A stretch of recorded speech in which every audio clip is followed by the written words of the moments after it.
The last part of, I've now got too many microphones.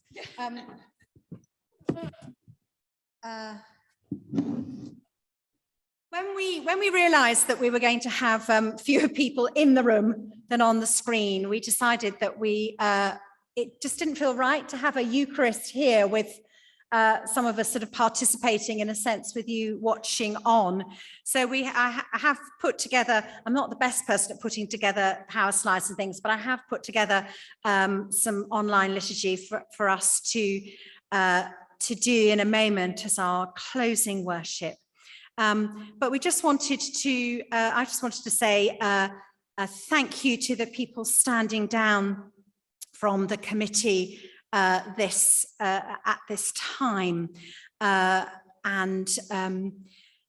Kath Williamson is somewhere online there, and I'd just like to pay tribute to all that Kath has done during her time as Watch, the incredible work she did as the editor of Outlook for quite a number of years, and her role as vice chair. Kath has always brought a real sense of thought and wisdom to everything, and we're very grateful for all that she has given over her time as Watch. So thank you for serving on the committee, Kath. Also not in the room is Michelle Kitto. Michelle's done one of those wonderful things where coming on to us as one of our lay reps and then leaving as an ordained person.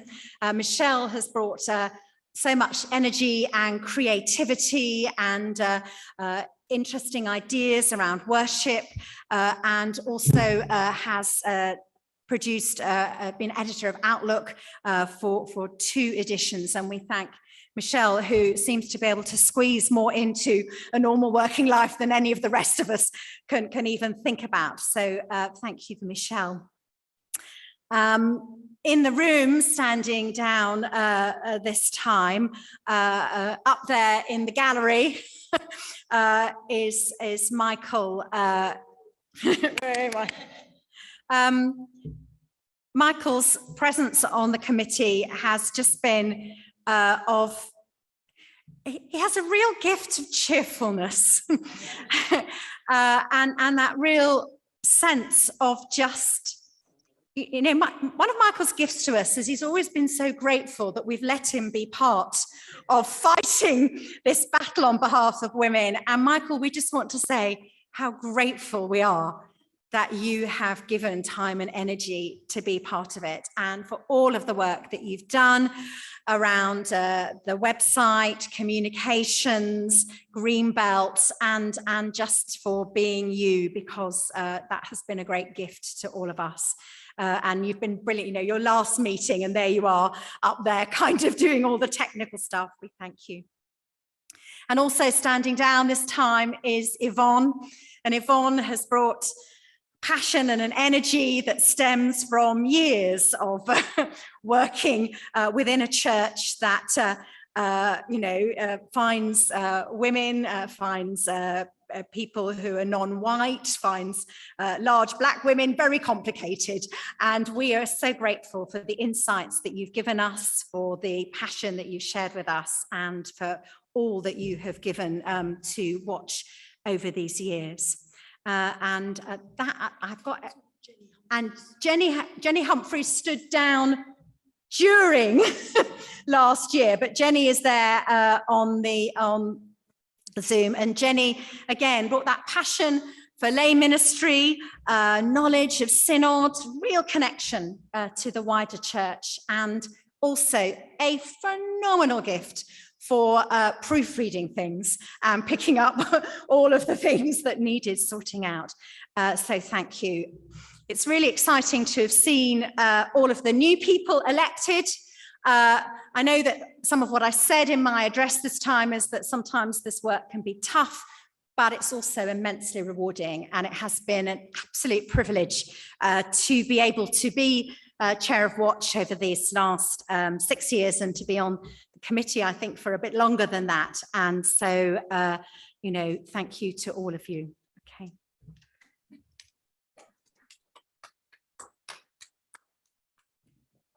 it's very obvious that there's one person we also need to say a huge thank you to, and that's Emma, who has done, as she said, the 6 years as chair, and then was on the committee before that. And then we've learned, has just been involved in the campaigning and the working and the living with the costs and the joys for a very long time. I won't go back how many years because I don't really know. So I don't need to repeat some of the things I was going to say, because if we were listening to Emma's report, we've heard them. And that is that what Emma has brought a huge amount of herself and her various gifts to this role. So we see some of the stuff that's up front, the bit that is working, slogging away with the national church. And it was kind of a bit of a baptism of, I don't know if it's baptism, but it was not fun to, within months of taking on as chair, a certain person was appointed as bishop, nominated for the See of Sheffield, I seem to remember, which took a huge amount of work. And the other person whom Emma mentioned, Stephen France, I mean, I think it's Stephen and Emma and Martin as well, I think, behind the scenes, are some of the people that we all have to say thank you to, because one of the things that came out of that is that a diocese can say they want a bishop who will ordain women. And we must, none of us forget, the diocese still have to say that. So then of course you carried on battling with the IDG, you know, which worked, that group which produced a report on what had happened, but of course it produced, anyway, I won't go on to that. Battling away with Trig to get a maternity policy that, as you were saying, still is not fully, so Emma's done a huge amount of battling, and that's just a bit of it. Because one of the things is we don't see all the work that goes on in those committees, and we don't see how hard it is. But Emma carried that. Then, of course, there is the trying to, as you were saying, trying to work with Watch, and what Watch has been doing over 6 years has shifted from having a very clear focus for get women to be appointed as bishops, and then shifting into, yeah, okay, so we thought we'd dealt with it. We thought maybe those 5 guiding principles could be worked with to be creative, but instead they were abused, I think. But working with the outworkings of it, which we're all living with. And that very easily sort of slides away, and Emma has actually kept bringing us back to what we thought we'd decided, even if things change on, you know, stuff happens outside.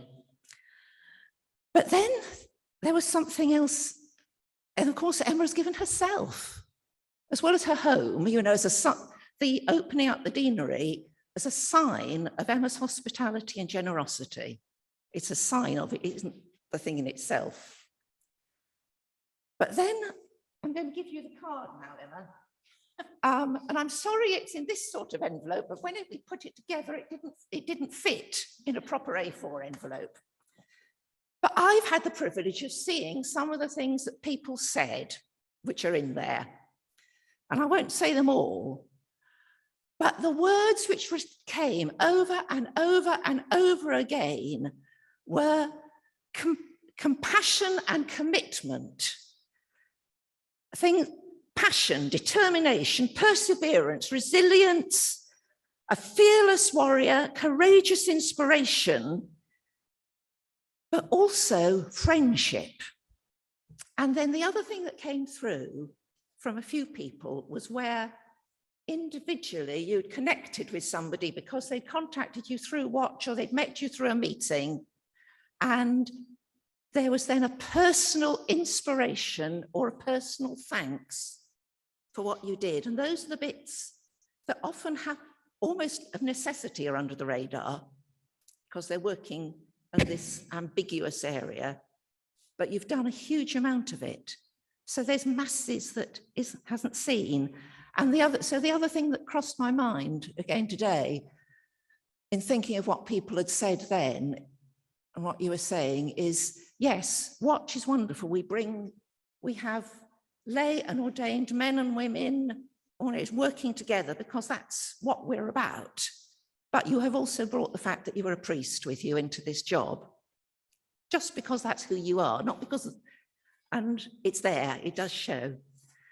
So I hope that some of the things people have said will be something that you can stick in the filing cabinet and bring out when you want to be reminded that you are a lovely person and you have friends and you've done a superb job over the last years. So I didn't bring a bunch of flowers because I know you're flying out to the States so quickly, they'll barely be in water before you'll have time to see them. So there is something in there which we hope you will enjoy, and they're not too big to pack. And we hope that its colour will remind you of Watch, even without having to say that to people. And inside it, so don't lose it, when you have somewhere to live, you can grow your own flowers. Thank you, Emma. Now, there is someone else who wants to say something. Have we got Nicola? Is she online? I am online. Can you hear me? Yes. I feel enormously honoured to be able to say a few words, just as I feel enormously honoured to be one of your vice presidents. Not terribly active recently, I must say, in terms of direct involvement in Watch, although my entire ministry and work is very much focused on the flourishing of women and girls' faith. So I hope I'm doing that, even though I have not been closely involved in Watch in recent years. And therefore, I've not really seen Emma's leadership at close quarters. But even from a distance, it is so obvious to see the fruits of Emma's leadership and the work, of course, of the whole committee.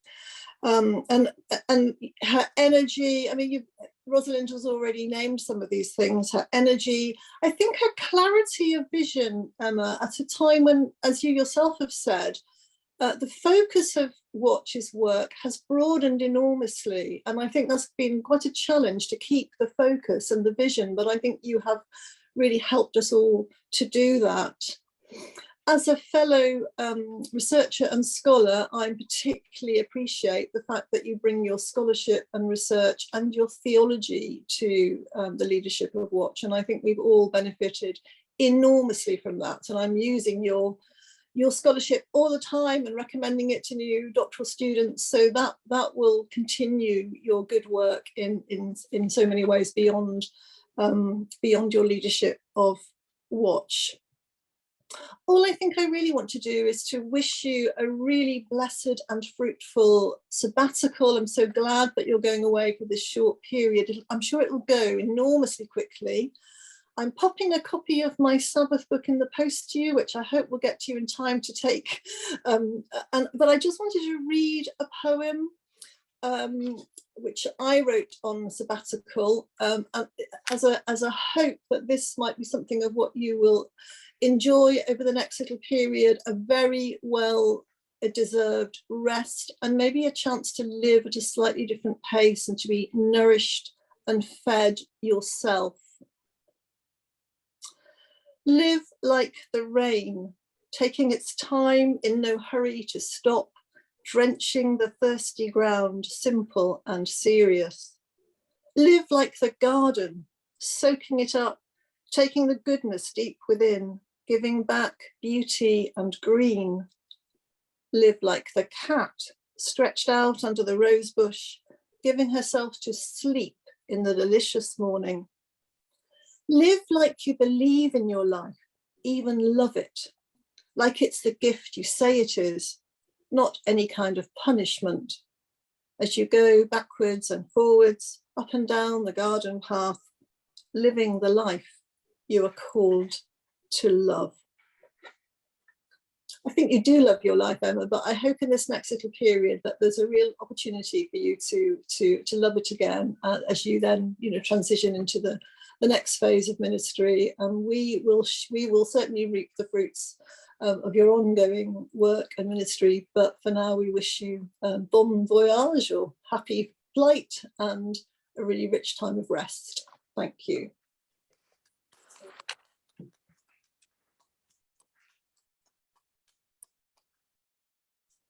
Thank you all, and thank you, Nicola, for all the gifts you've given us. And one of the gifts Nicola gave me was on a conference a number of years ago, where she got us all to start writing poetry. And one of the things that's helped me get through what's been a complicated time of life has been the ability to do that.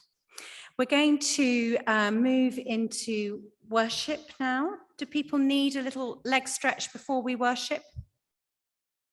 Okay, so I think we're going to start the worship at 3:30.